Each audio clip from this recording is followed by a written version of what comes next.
Hello, everybody. Welcome back to another 2024 election prediction. This time we're taking a look at the House map for the second to last time in the middle of October. So, looking at this, I've changed my thinking on a few of these races, and we're just going to get into them. So, I think we'll start off with the biggest states first, because that'll help us just get through these a lot quicker. So, let's start off with New York. So, New York, we got a bunch of interesting closest races here. We'll start off with the 18th district. Right now, I think Pat Ryan is very favored to win. The data basically shows him doing pretty well here. He's led in the polls by a pretty sizable margin, so I think he's going to do pretty good here. I think he wins by about 5 points. Going down to New York's fourth, Anthony D'Esposito. He's getting massively outspent in this district. I live in this district. These ads are like 90-10 ratios, like 9-1 ratios we're seeing. He's just getting outspent massively here. It's honestly possible he loses by a likely blue margin at this point. So I think he's very likely to go down in such a blue district right here. And it's a D plus 14 district. It's probably going to trend a bit to the right this time, like the rest of Long Island. But I think he's definitely going down. Again, his scandals keep appearing here in these ads. He's probably going down. New York's first. John Avalon's a pretty good candidate, so I definitely think he's going to make this district competitive. He's also raised quite a lot of money, so this is a possible upset for Democrats. Nick LaLota could be in some trouble here, and right now I think it's closer than the consensus says. So I think it's going to be only lean Republican right now. The 17th district with Lawler, I still think he's favored to win even after the scandal that has come out about him. Again, there's one candidate won the Working Families primary over Mondaire Jones, and he's taking like 3 points away from Mondaire Jones. That's the one thing that's giving Lawler a big boost here, is that third-party candidate splitting the vote with Mondaire Jones. And Jones isn't the most strong candidate. I think he's actually slightly outraising Michael Lawler right now. I want to check the data on that. But the polling has it as a dead heat, basically. It's extremely close in New York 17th. It's only like a 1 point lead either way here, but let's see if we could find who raised more money. Yeah, wow, look how much money's getting spent here. That's just crazy. This is a very expensive house race. A lot of money's being spent here. And honestly, Mondaire Jones has a real good shot here, even with that third-party candidate really splitting his vote share. So let's just scroll down to the money, because I think we could use this for other races as well. But I still think Lawler's going to hold on here. I think he's slightly favored to win in this district. Next, we're heading up to New York's 22nd district with Brandon Williams. He hasn't acted moderate in Congress. He's acted very MAGA-like in a very blue district. It's went to Biden by about 11. According to individual donations and just overall here, I think John Manahan, I think that's how you pronounce it. He's a weird name. But I think he's going to pull on just because of the district's partisan lean right now. He's raised more individual donations. He has more energy on his side here. Brandon Williams, they are putting up a fight for him. They're not giving up on him like they gave up in New York's 4th district. But right now, I think Williams is slightly favored to lose right now. It's a very blue district at the end of the day, 11 points, so it's not going to be a likely blue margin. It's going to be about lean blue. Mark Molinaro, honestly, I changed my mind on this race. New York's 19th. Josh Riley is leading in the polls right now against him, which is very surprising. So it's quite a turnaround when in July Molinaro is leading by a pretty dominant fashion. But Josh Riley, he's pretty much outspending him. He outraised him considerably, especially among individual donations. He has a lot of energy behind his campaign. And just based off the polling data as well, he's leading. So Riley is surging in this district, and I think he's going to take it home here for the Democrats. So this is a tilt D flip in the 19th district. We're going to head to California next. California has a bunch of races here. We're going to focus on the 13th and 22nd. The 13th, John Duterte only won because of low turnout. And we're seeing much higher turnout among Latino voters in California this time around. And I think Duterte is favored to lose here by a lean blue margin. I think he's a very likely Republican incumbent to lose his seat going into 2024. So it's a lean D. Valadeo is in a fight for his life. Polls are going left and right here, but I have to give the narrow edge to Valadeo. He's acted quite moderate in Congress, so that's why I think he's going to hold on here. I think that's bipartisanship is really going to help him in such a blue district here. Mike Garcia. Again, Garcia's only been faced with weak opponents before. This time he's actually facing someone who's competent and someone who's actually outraising him considerably. We could take a look at the numbers. Whiteside is outspending him near the end, has more cash on hand. Again, all these factors, plus with him leading the polls here, I think Garcia is going down because he's actually facing someone somewhat competent, or just someone in general who's competent and is just a good candidate. They're going to unseat him this time, and the district's very blue, so that's another thing to take into account. And there's turnout's going to be a lot higher in this district as well. So now we're down to 3 more seats. California's 47th. We'll talk about that one first. So the early vote doesn't look like the best for the Democrats right now. They're at a real risk of losing this seat just because Dave Min, he's a very weak candidate. But again, Democrats are putting a lot of money into this race. They really do not want to lose this seat. So they're really trying to prop up Min as much as they can here right now. But going into the last quarter, Scott Baugh has a lot more money than David Min so far. So this race is going to come down to the wire. It is a very blue seat, which is good for Democrats. It went to Biden by 11. So as long as Harris performs well in this district, I think that'll be enough coattails to carry Min to a narrow win. But this district could very well flip to the Republicans, just saying. But I think he's narrowly favorite just because it isn't a midterm year. If it was a midterm year, I think he would very well lose because that'll be lower turnout. Now I have California's 41, and a lot of people have been putting this as a lean Republican district. I really disagree with that. Take a look how much money Rollins has raised. It's a lot. And he's leading in the polls here, and I really think he's going to unseat this longtime incumbent. He did well in 2022, and a lot of people counted him out. So I really think he's going to pull off this upset in this district. I've been saying that the whole time, and I'm going to still say it. I think he's actually going to win this district. He has a lot of energy behind his campaign. He's doing well in the fundraising in this district. The 45th district, going on to that with Michelle Steele, I think she's going to win.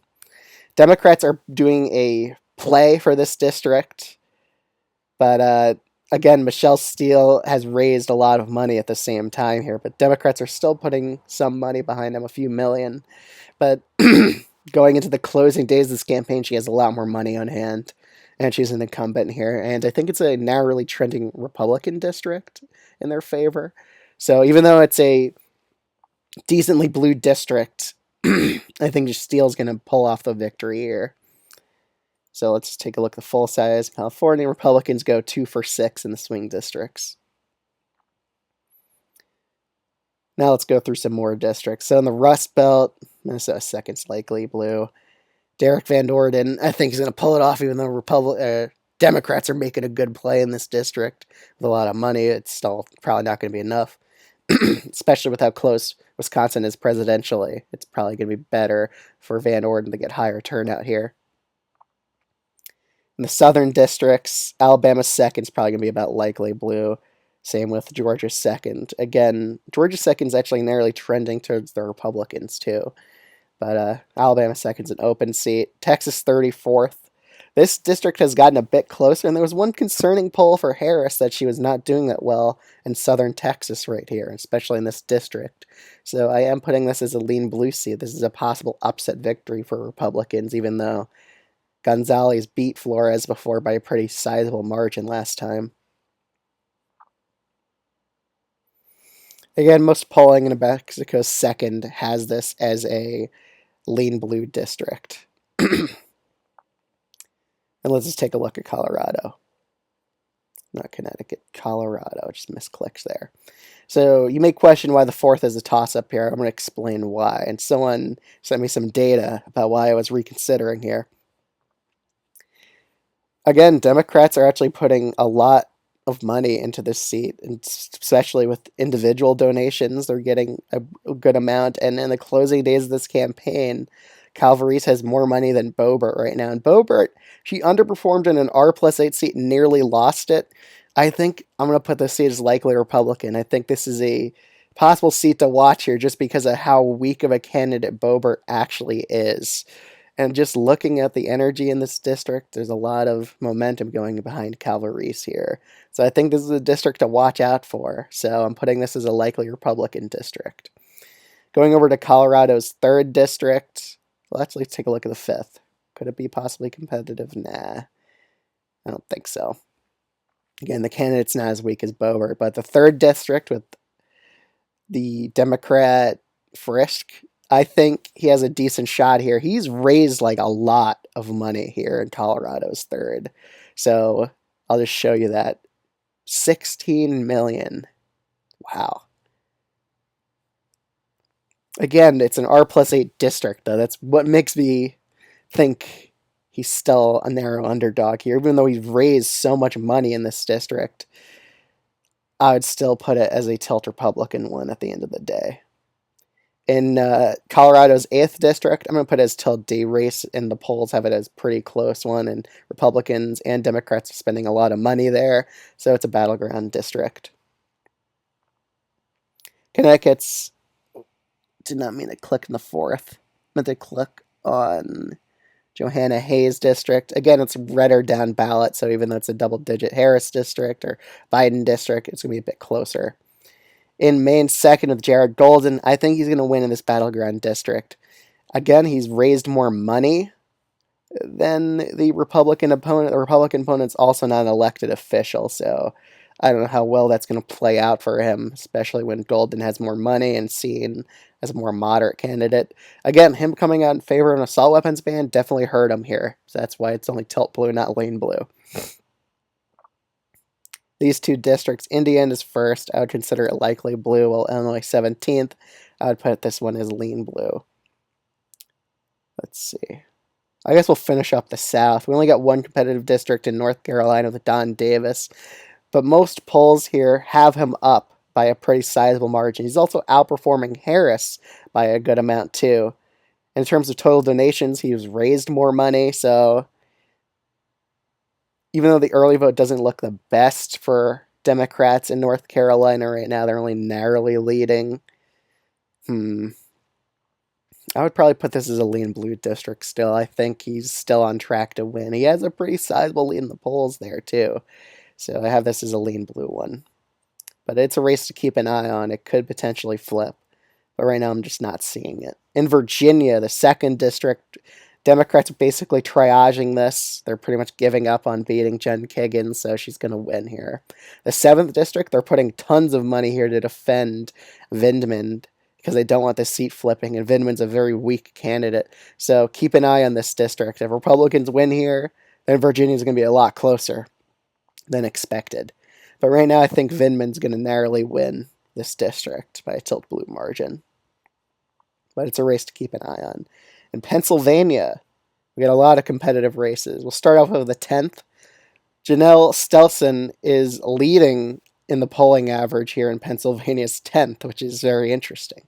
She's also raised a lot of money here. So I think this is definitely a tilt district, but I would put it as tilt Republican right now. I still think Perry's going to narrowly hold on in this district. In the 8th district with Cartwright and Susan Wild in the 7th, I think Wild's a lot more likely to win than Cartwright is because it's a Republican trending districts in the 8th. Whoever wins Pennsylvania will probably win the Pennsylvania 8th House race, and that'll drag Cartwright to either a victory or a loss. So this is a tilt blue district right now. In the 17th with DeLuzzo, I think he's very likely to win. I have this as a likely blue district.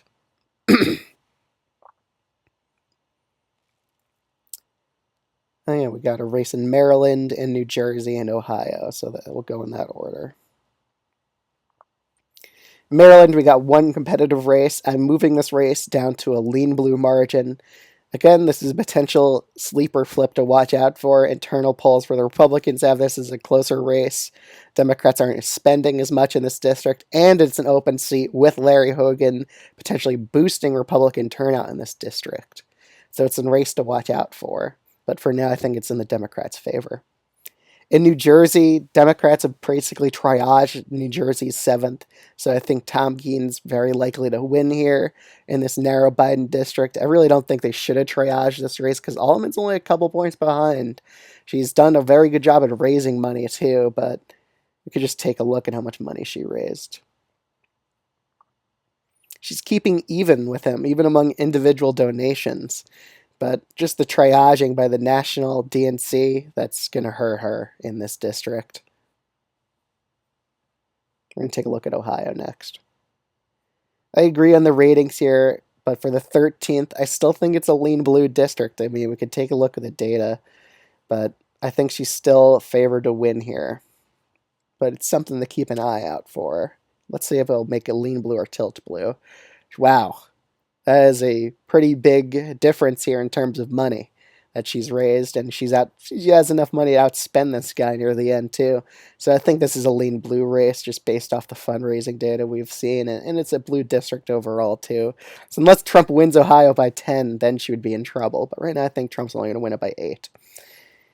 So we only have Michigan, Iowa, Nebraska second. We got a bunch of West Coast districts as well to look at.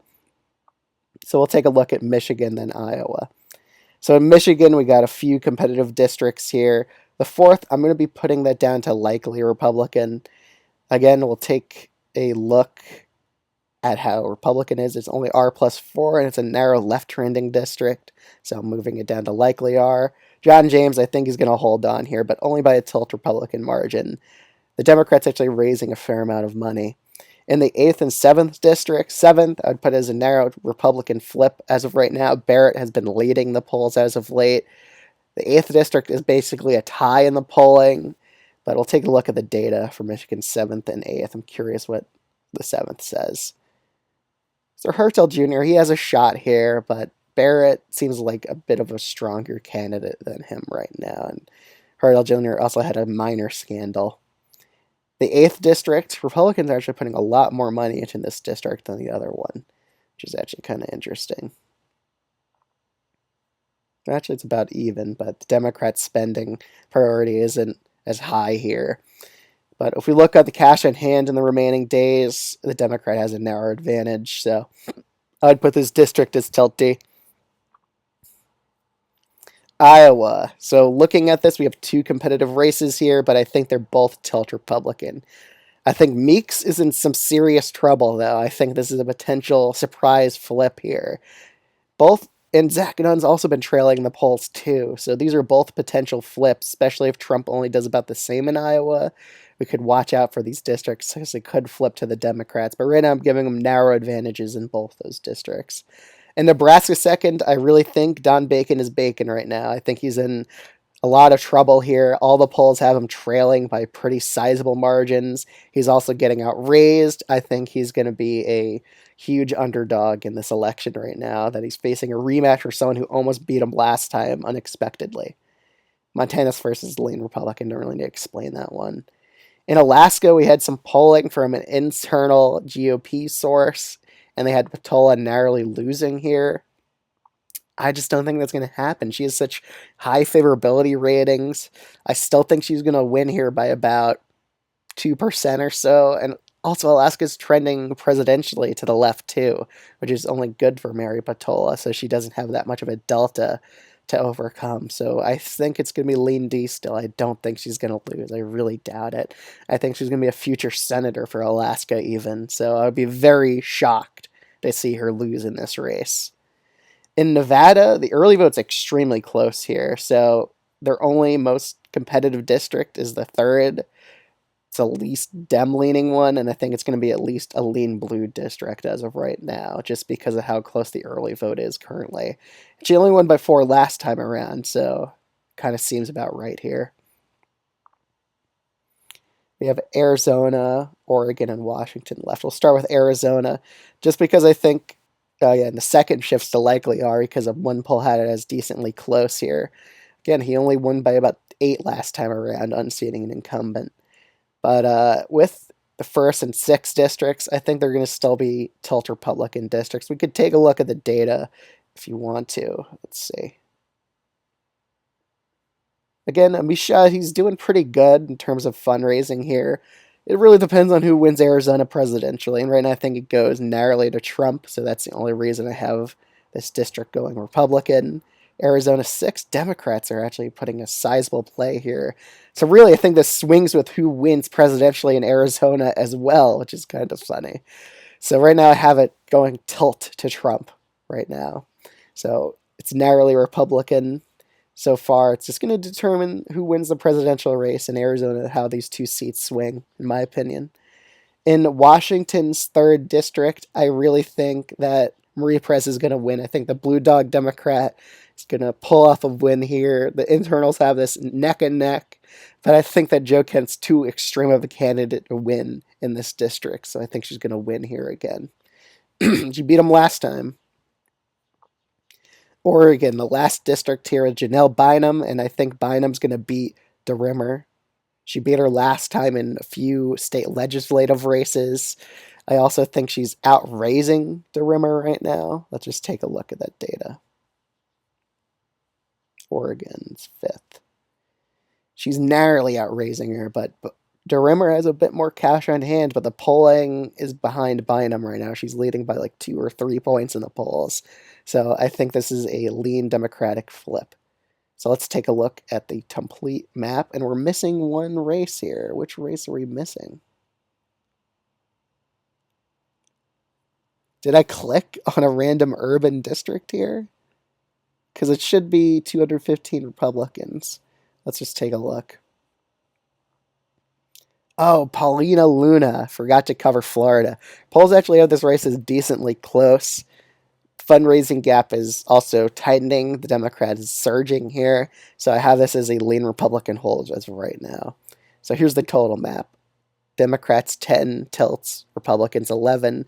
So really it's anyone's game in the House of Representatives, but I think Democrats have a 53% chance of winning the House of Representatives as of right now. I think they got a lot more fundraising money than the Republicans currently, and this is just how I see the map right now. So let me know what your maps are down in the comments below, and if you're new to this channel, I'd highly recommend subscribing. I'd greatly appreciate it a lot. Thanks so much for watching this video. I'll see you all in the next one. Bye.